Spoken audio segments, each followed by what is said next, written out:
Hi friends, എല്ലാവർക്കും സുഖമെന്ന് വിശ്വസിക്കുന്നു. ഞാൻ ഇങ്ങനെ വീട്ടിൽ വെറുതെ ഇരുന്നപ്പോഴാണ് എൻ്റെ മനസ്സിൽ പല ചിന്തകൾ കടന്നു വന്നത്. സാധാരണ നമ്മൾ ഒറ്റയ്ക്ക് ഇരിക്കുമ്പോഴാണല്ലോ നമ്മുടെ ജീവിതത്തിൽ നമ്മൾ ആ ഒരു നിമിഷം മീൻസ് ആ ഒരു റീസെൻ്റ്ലി അനുഭവിച്ചുകൊണ്ടിരിക്കുന്ന എന്തിനെയെങ്കിലും ഒരു പ്രവൃത്തിയെക്കുറിച്ചുണ്ടാകുന്ന ആ ഒരു വികാരങ്ങൾ നമ്മുടെ ജീവിതത്തിൽ നമ്മളെ ചിന്തിപ്പിക്കുന്നത്. അപ്പോൾ അങ്ങനെ ചിന്തിച്ചുകൊണ്ടിരുന്നപ്പോൾ ഓർത്തു ആ ഒരു ഫീലിങ്സ് നിങ്ങളുമായിട്ട് ഷെയർ ചെയ്യാവുന്നു. നമ്മുടെ ജീവിതത്തിൽ നമുക്ക് പല സന്ദർഭങ്ങളിലും പല തരത്തിലുള്ള ഇമോഷൻസ് കടന്നു വരാറുണ്ട് അല്ലേ? അത് ചിലപ്പോൾ സന്തോഷമായിരിക്കാം, അല്ലെങ്കിൽ ദുഃഖമായിരിക്കാം, അല്ലെ ദേഷ്യമായിരിക്കാം, അല്ലെ കളിയാക്കലായിരിക്കാം. അത് ഏതുവാണെങ്കിലും നമ്മുടെ ജീവിതത്തിൽ നമ്മൾ പല സന്ദർഭത്തിലും പലരാലും നമുക്ക് അനുഭവിക്കേണ്ടി വന്നിട്ടുണ്ട്. ചില സന്ദർഭത്തിൽ നമ്മൾ അറിയാതെയാണെങ്കിലും ഈ ഉള്ള വികാരങ്ങൾ, അതായത് ഈ കളിയാക്കല്, ദേഷ്യം അല്ലെങ്കിൽ സങ്കടമൊക്കെ മറ്റുള്ളവർക്ക് നമുക്ക് കൊടുക്കേണ്ടി വന്നിട്ടുണ്ടായിരിക്കാം. അപ്പം അത് ഓരോരുത്തരെ ഡിപ്പെൻഡ് ചെയ്തുകൊണ്ടിരിക്കും അത് എത്രമാത്രം തീവ്രത അവരുടെ മനസ്സിലോട്ട് കടന്നു വരുന്നു എന്നുള്ളത്. അപ്പം നമ്മൾ അറിഞ്ഞോ അറിയാതെയോ ചിലപ്പോൾ ഒരാളെ വേദനിപ്പിച്ചാൽ നമുക്കത് തോന്നിക്കഴിഞ്ഞാൽ നമ്മൾ പോയി ചിലപ്പോൾ സോറി ചോദിച്ചേക്കാം. അപ്പം എല്ലാ ആൾക്കാരും അങ്ങനെ ആയിരിക്കണമെന്നുമില്ല. അപ്പം ന്യൂറോ സയൻസ് പ്രകാരം അവർ പറയുന്നത് നമ്മുടെ ബ്രെയിനിനെ ഏറ്റവും കൂടുതൽ അഫക്റ്റ് ചെയ്യുന്ന ഒരു ഇമോഷൻ എന്ന് പറയുന്നത് ഹ്യൂമിലിയേഷൻ, അതായത് കളിയാക്കലാണ്. അപ്പം നമ്മുടെ ജീവിതത്തിൽ നമുക്ക് പലതരത്തിലുള്ള കളിയാക്കൽ നമ്മുടെ കൊളീഗ്സിൽ നിന്ന്, നമ്മുടെ ഫ്രണ്ട്സിൽ നിന്ന്, ഒത്തിരി ആൾക്കാരിൽ നിന്നൊക്കെ നമുക്ക് അനുഭവിക്കേണ്ടി വന്നിട്ടുണ്ട്.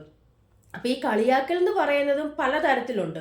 ചിലവർ ബോഡി ഷെയ്മിങ്, അതായത് ചിലവർ പറയും നീ ഭയങ്കര വണ്ണം മീൻസ് കുറഞ്ഞതാണ്, അല്ലെ ഭയങ്കര വണ്ണമാണ് നിനക്ക്, ഭയങ്കര കറുത്തിട്ടാണ്, വെളുത്തിട്ടാണ്, അങ്ങനത്തെ ഉള്ള ഒരു കാര്യങ്ങളും. അതുപോലെ തന്നെ വേറെ ചില കളിയാക്കലുണ്ട്. കളിയാക്കൽ എന്ന് പറഞ്ഞാൽ അത് പല തരത്തിലായിരിക്കും നമ്മളെ അഫക്റ്റ് ചെയ്യുന്നത്. അപ്പം എന്നെ സംബന്ധിച്ച് എന്നെ ഇപ്പം ആരെങ്കിലും എൻ്റെ ഒരു കൊളീഗ്സ് അല്ലെങ്കിൽ എന്നോട് ഒത്തിരി ഇല്ലാത്ത ഒരു ആൾ എന്നെ കളിയാക്കുവാണെങ്കിൽ ആ സമയത്ത് ചിലപ്പം എൻ്റെ മനസ്സിൽ ആ ഒരു വികാരം വന്ന് ഒരു ദുഃഖം ഉണ്ടായെങ്കിലും ചിലപ്പോൾ അത് എക്സ്റ്റെൻഡ് ചെയ്യത്തില്ല. പക്ഷേ എൻ്റെ അടുത്ത് നിൽക്കുന്ന ഏറ്റവും അടുത്ത് നിൽക്കുന്ന ഫ്രണ്ട്, അല്ലെങ്കിൽ ഞാൻ ഏറ്റവും കൂടുതൽ സ്നേഹിക്കുന്ന ഒരാൾ എന്നെ കളിയാക്കുവാണെങ്കിൽ അത് ചിലപ്പോൾ കുറേ നാളുകൾക്ക് ചിലപ്പോൾ എൻ്റെ മനസ്സിനെ നീറി നമ്മളെ വിഷമിപ്പിച്ചുകൊണ്ടിരിക്കുന്ന ഒരു അവസ്ഥ ഉണ്ടാവുമായിരിക്കും. അത് നമുക്ക് അങ്ങനെ ഉണ്ടാകാൻ കാരണം നമ്മൾ ആ വ്യക്തിയെ നമ്മുടെ ജീവിതത്തിൽ അത്രയ്ക്ക് മുൻതൂക്കം കൊടുക്കുന്നതുകൊണ്ടായിരിക്കും, നമ്മൾ അത്രയ്ക്ക് ആ വ്യക്തിയെ സ്നേഹിക്കുന്നത് കൊണ്ടായിരിക്കും. പക്ഷേ ആ വ്യക്തിയെ നമ്മൾ ഉള്ളു തുറന്ന് നമ്മൾ സ്നേഹിച്ചിട്ടും ഉള്ളു തുറന്ന് നമ്മളെക്കുറിച്ച് അവരോട് സംസാരിച്ചിട്ടും നമ്മളെ അംഗീകരിക്കാൻ പറ്റാത്ത ഒരാളാണെങ്കിൽ പല അവസ്ഥ നമുക്കുണ്ടാകുമ്പോൾ നമ്മൾ അവരെ അവോയ്ഡ് ചെയ്യുക തന്നെയായിരിക്കും നല്ലത്. അതായിരിക്കും നമ്മുടെ പീസ്ഫുൾ മൈൻഡിന് വേണ്ടിയിട്ട് അതായിരിക്കും ഏറ്റവും നമുക്ക് ആവശ്യമായൊരു കാര്യം. പിന്നെ വിലയറിയാത്തവരുടെ മുമ്പിൽ സ്വന്തം വില കളഞ്ഞ് നമ്മൾ നിൽക്കരുത്. അങ്ങനെ നിൽക്കുന്നതും നമ്മുടെ സെൽഫ് റെസ്പെക്റ്റിനെ ബാധിക്കും. അപ്പം വിലയറിയാത്തവരുടെ മുന്നിൽ, വില നൽകാത്തവരുടെ മുന്നിൽ നമ്മൾ അവരെ അവോയ്ഡ് ചെയ്യുക. അതും ഒരു സെൽഫ് റെസ്പെക്റ്റിൻ്റെ ഒരു ഭാഗമാണ്. പിന്നെ ചില ആൾക്കാരുണ്ട്, നമ്മൾ പറയുന്ന സത്യം വിശ്വസിക്കാതെ നമ്മുടെ ചുറ്റിലുമുള്ള ആൾക്കാർ പറയുന്ന കള്ളത്തരങ്ങളെ നമ്മളെക്കുറിച്ച് വിശ്വസിപ്പിച്ച് അത് മനസ്സിൽ വെച്ച് നമ്മളോട് പെരുമാറുന്നവരോട്, അങ്ങനെ പെരുമാറുന്നവരോടും അവരോട് ആർഗ്യൂ ചെയ്യാനോ അവരോട് നമുക്ക് ഒത്തിരി മീൻസ് അവരോട് റെസ്പോണ്ട് ചെയ്യാനോ നിൽക്കരുത്. അങ്ങനെ നിന്ന് കഴിഞ്ഞ് കഴിഞ്ഞാൽ അതും നമ്മുടെ പീസ്ഫുൾ മൈൻഡിനെ ബാധിക്കുന്ന ഒരു കാര്യമായിരിക്കും. അപ്പം ഫോർ എക്സാമ്പിൾ എൻ്റെ ഒരു ബെസ്റ്റ് ഫ്രണ്ട് അല്ലെ എൻ്റെ ഹസ്ബൻഡ്, അപ്പം അവരോട് ആരെങ്കിലും നിൻ്റെ വൈഫ് പ്രീതിയെക്കുറിച്ച് അല്ലെ നിൻ്റെ ഫ്രണ്ട് പ്രീതിയെക്കുറിച്ച് അവരിങ്ങനെ പറഞ്ഞു, അവരങ്ങനെ പറഞ്ഞു, അവൾ അങ്ങനെയാണ് ഇങ്ങനെയാണെന്ന് പറയുമ്പം അത് വിശ്വസിക്കുന്ന ഒരു ഫ്രണ്ട് അല്ലെ അത് വിശ്വസിക്കുന്ന ഹസ്ബൻഡ് ആണെങ്കിൽ അവർക്ക് നമ്മളെക്കുറിച്ച് ഒരു പൂർണ്ണ ബോധ്യമില്ല. അപ്പം അവരോട് ആ ഒരു ആൻസർ പറയാം, ഇന്ന ആൾക്കാർ പറഞ്ഞിട്ട് വേണ്ട പ്രീതി എന്നൊരു വ്യക്തിയെ എനിക്ക് മനസ്സിലാക്കാൻ. പ്രീതി എന്നൊരു വ്യക്തിയെക്കുറിച്ച് എനിക്കൊരു ധാരണയുണ്ട്, ആ ധാരണ അനുസരിച്ച് ഞാൻ മുന്നോട്ട് പൊക്കോളാം.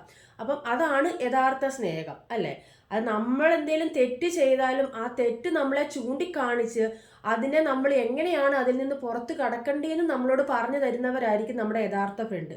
അല്ലാതെ നമ്മളെക്കുറിച്ച് ആരെങ്കിലും എന്തെങ്കിലും പറഞ്ഞെന്നും പറഞ്ഞുകൊണ്ട് അത് വേറുള്ള വ്യക്തികളോട് പറഞ്ഞു നടന്ന് അത് എന്താണെങ്കിലും നമ്മുടെ ചെവിയിലെത്തും. നമ്മളാണെങ്കിലും മറ്റുള്ളവരെ കുറിച്ച് എന്തെങ്കിലും അനാവശ്യ കാര്യങ്ങൾ പറഞ്ഞാൽ അത് അവരുടെ ചെവിയിലെത്തും. എന്തോ ആണ് അങ്ങനെ അവരുടെ ചെവിയിൽ അത് എത്തുമ്പോൾ നമ്മളെക്കുറിച്ചുള്ള അവരുടെ ആ ചിന്ത എന്തോ ആയിരിക്കും. നമ്മൾ വിചാരിക്കും നമ്മൾ ആരെക്കുറിച്ചെങ്കിലും എന്തെങ്കിലും ആരോടെങ്കിലും പറഞ്ഞാൽ അത് അവരറിയുന്നില്ലെന്നുള്ള കാര്യം. ഇന്നല്ലെങ്കിൽ നാളെ അത് അവരറിഞ്ഞിരിക്കും. അപ്പം അവർക്കുണ്ടാകുന്ന ആ നമ്മുടെ വില അവരുടെ മുന്നിൽ പോകത്തതേ ഉള്ളൂ. അപ്പം നമ്മൾ സ്ട്രേറ്റ് ഫോർവേഡ് ആയിരിക്കണം എപ്പോഴും. അത് നമ്മുടെ ഫ്രണ്ടിനോടാണെങ്കിലും ആരോടാണെങ്കിലും സ്ട്രേറ്റ് ഫോർവേഡായിട്ട് പെരുമാറുക. അതുപോലെ തന്നെ നമ്മളോട് ആത്മാർത്ഥത ഇല്ലാത്ത ആൾക്കാരെ നമ്മുടെ ജീവിതത്തിൽ നിന്ന് അവോയ്ഡ് ചെയ്യുക. അതായിരിക്കും നമ്മുടെ സ്ട്രെസ് ഫ്രീ ലൈഫിന് വേണ്ടിയിട്ട് നമുക്ക് ഏറ്റവും ആവശ്യമുള്ളത്. നമ്മളെ അംഗീകരിക്കുന്നവരെ നമ്മൾ ചേർത്ത് നിർത്തുക എന്നത് മാത്രമേ എനിക്കിപ്പം മീൻസ് എൻ്റെ ജീവിതത്തിൽ നിന്ന് എനിക്ക് പറയാനുള്ളൂ.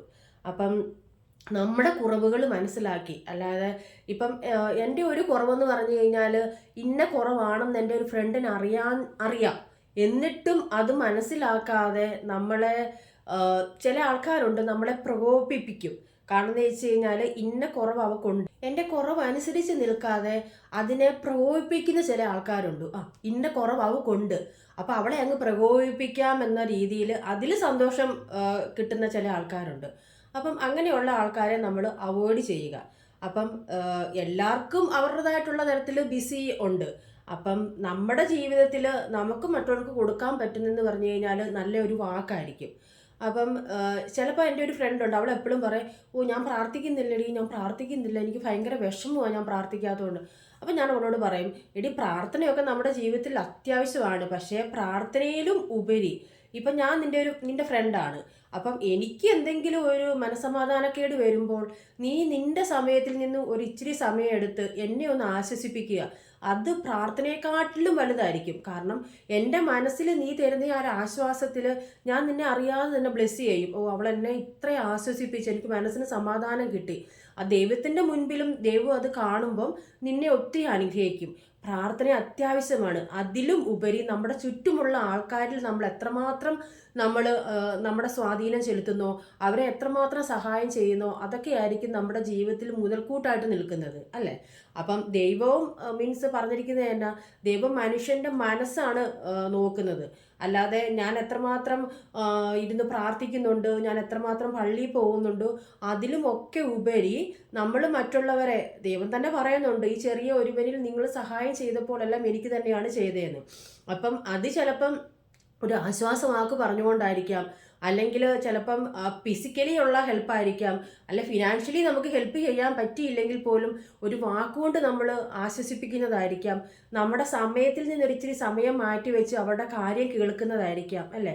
അതൊക്കെയാണ് ഏറ്റവും വലിയ കാര്യമെന്ന് എനിക്ക് തോന്നുന്നു. അപ്പം എല്ലാവർക്കും നല്ലൊരു ദിനം ആശംസിക്കുന്നു. Okay then, bye bye.